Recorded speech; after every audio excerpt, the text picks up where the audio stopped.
Hi there. Today we're going to talk about what is going to happen in Thor Ragnarok. Now, this might be very heavy with spoilers, or it might not be, because this is just what I think might happen in the movies, because obviously there's more than half a year until it comes to the cinemas, so I have absolutely no way of knowing this. I can only tell you what I think, but that is what I'm gonna do, and if you don't want to know, then please stop this video right now. Okay, now that's out of the way. The last time that we saw Thor was in Thor 2, The Dark World, where Loki was pretending to be Odin, while Odin was in his Odin sleep. We know from the end of Doctor Strange that the real Odin is probably on Earth along with Loki, so they have to go and find him. Now, we've seen from the footage from Thor Ragnarok that there's gonna be a heavy amount of Hulk and Thor in an arena on a different planet. And this is probably from the comic book named Planet Hulk, which is like a fan favorite. If you ask anyone who's ever liked a Hulk comic book, that's the one. In this comic book, the Illuminati, which consists of Dr. Richard Reeds and Tony Stark and Doctor Strange and people like that, decide that the Hulk is not worth keeping on Earth. The destruction that he causes when he turns Hulk is just too much. So they sedate him, put him on a spaceship, and when he wakes up, there's a video playing of them explaining how he should not be on Earth anymore, so they're sending him away. He ends up on this planet called Sakaar, and on this planet he is immediately trapped, and they put these discs in his chest like they do with all their slaves, which means that if he tries to disobey their direct orders, it will hurt his brain. So the people who have disobeyed too much are like only have like mush for brains left. So he has to fight in an arena, and the law is that if you win three fights after each other, then you're set free. And he is in the arena fighting with some other warriors, and they become war bound, where they swear an oath to each other to always be bound by this thing that is happening. And they obviously win all these battles because the Hulk is completely indestructible, and the Emperor even comes down to fight with him, and they end up taking down the entire evil empire of this planet Sakaar.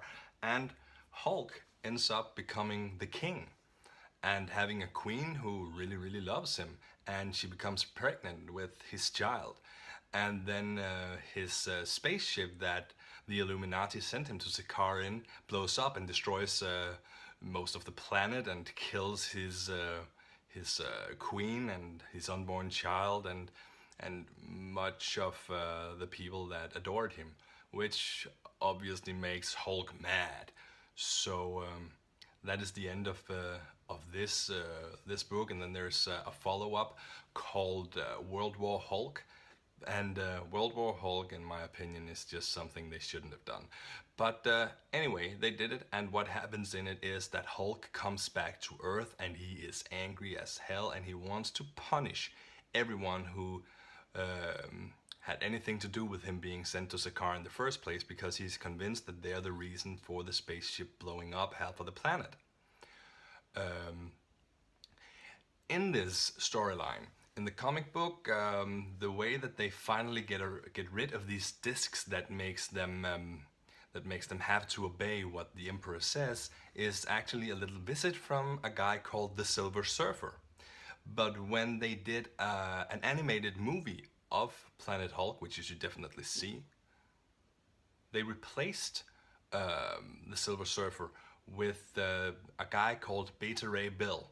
And for those of you who don't know, Beta Ray Bill is the first person besides Thor to ever hold Thor's hammer.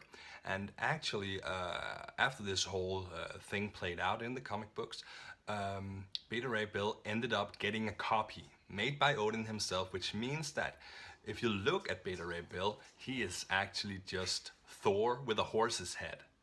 So So that's a step in the right direction, and of course, I guess in this version it will just be Thor, because you can't really get away with putting a horse's head on a guy in a movie like this. At least I don't think you can, and I don't think that's what they're going for.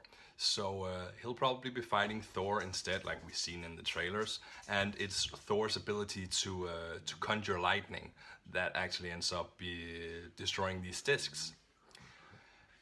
In World War Hulk, when the Hulk comes back to Earth, he has these discs with him, and he builds an arena to make his enemies fight each other in an arena, just like he had to do at Sakaar.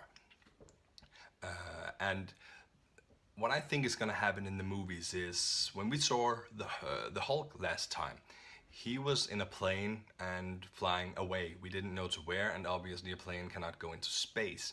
But we also know that Doctor Strange is trying to make a list of evil beings on planet Earth.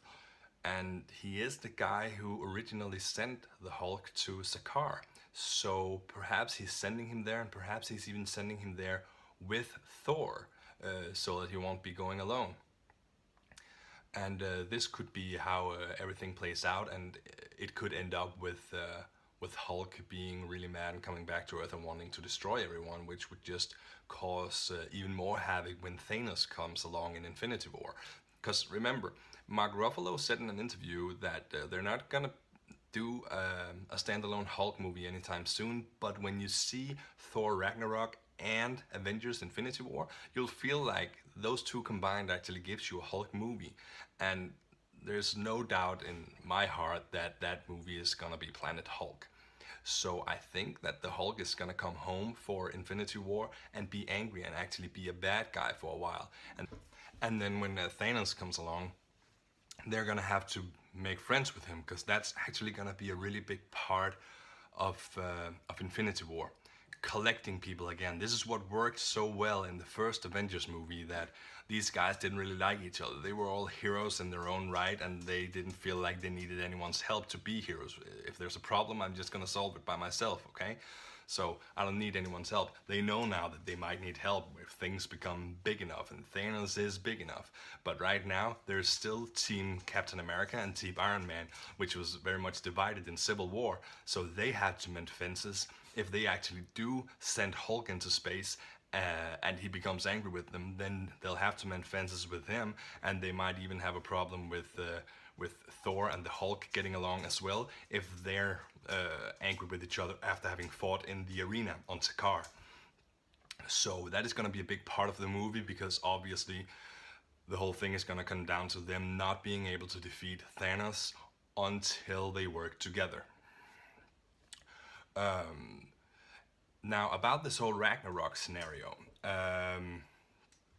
we have Hela, obviously, being the major villain. In Marvel's version of Valhalla, Hela is the evil goddess of Hell, which is a place in Valhalla, where all the dead people's souls go. So she obviously wants everyone to die, because then she'll have control over everyone's souls. There is an older comic book named Ragnarok, an older trade paperback, where they take up a lot of the real Norse mythology, and they have all these prophecies about when Ragnarok will happen, when the first human visits Asgard. Remember in Thor 2, when Jane Foster had the ether in her, and Thor brought her to Valhalla to get it out of her, because there was nothing on Earth that could save her, and Odin got like really, really mad. Well, that's probably because that's part of the prophecy of the foretelling of Ragnarok, that the first human comes to Valhalla. So that is one thing. Then there is probably the destruction of the Rainbow Bridge, like Thor did in the first Thor movie. And I think these things are to build up to Ragnarok happening. Now, in this story arc, which is genius, there's also the death of Balder. So So Loki makes a blind archer shoot Balder with with a type of arrow that was not made from anything out of the woods, because there's this thing on Balder which means that everything living, including plants, has promised never to hurt him. So people just take shots at him for fun because they can't hurt him. But this arrow, which is not made of wood, can, and the blind archer can't see that the arrow he's using is not made of wood, so he ends up actually almost killing Balder. He is kind of dead, but Odin keeps him alive by putting this force field around him, which keeps him alive, but also keeps Odin pacified and keeps Odin from fighting. So as the story progresses, Odin becomes weaker and weaker, and since no one's doing anything to him, it's kind of strange that he keeps on getting so much weaker just from holding this shield up around Balder and nothing more. Until at some point you realize that what he's really using all his power on is making the forces of Hela and everyone who's fighting them from Valhalla believe that they're fighting in Valhalla. So when his force is finally so low that he cannot keep up this illusion anymore, all the forces of Hela suddenly realize that they're not fighting in Valhalla. They thought they just destroyed half of Valhalla. They didn't destroy anything. They're at a field like kilometers away. So after seeing that, they become scared because they thought they were close to victory and the battle hadn't even really begun yet. So because of that, they retreat. And that is the end of that storyline. But I actually don't think that's what's going to happen in the movie. There is this other storyline called Disassembled. There's Avengers Disassembled, and then there's an Iron Man and a Captain America and a Thor Disassembled. And the fans widely agree that the one that's worth reading is Thor Disassembled, because this is actually the coming of Ragnarok. And unlike the old version that I just talked about, in this version, Ragnarok does happen. Thor does die. Everything comes to an end. It is actually Ragnarok. There is this whole talk about what Ragnarok really is. Is it just the destruction of Asgard, or is it the destruction of Midgard, which is Earth, too? Or what is actually going to happen? And I think this movie could be the end of Asgard. There might be a new one. It might not be completely destroyed, but I think most of it will. And it could probably also mean the death of Loki, which would be fair, because even though Loki is by far the best villain Marvel has had, he has been in like 4 or 5 movies now, and that is too much for one villain in this franchise that has so many heroes and so many weak villains. They need a new good villain, and Hela could be that new villain. And I would love to see Kate Blanchett as a villain again. I love that scene in Lord of the Rings where she goes all cuckoo because she wants the ring for herself and she's trying to fight that urge and all that stuff. So she could be a new really good bad guy, but I think other bad guys are gonna come along. I hope Thanos is a good bad guy, because if he's not, then they're gonna have a problem with Infinity War. Anyway, I'm rambling. I tried to tell you what happens in the comic books of Planet Hulk, World War Hulk, the old Ragnarok run, and Thor Disassembled, which is a more which has more of an ending, but I actually prefer the old one. This is what I think is gonna happen in Thor Ragnarok and in part of Infinity War 2 as well. So let me know what you think is gonna happen. Drop a comment below, and don't forget to like and subscribe. Bye bye.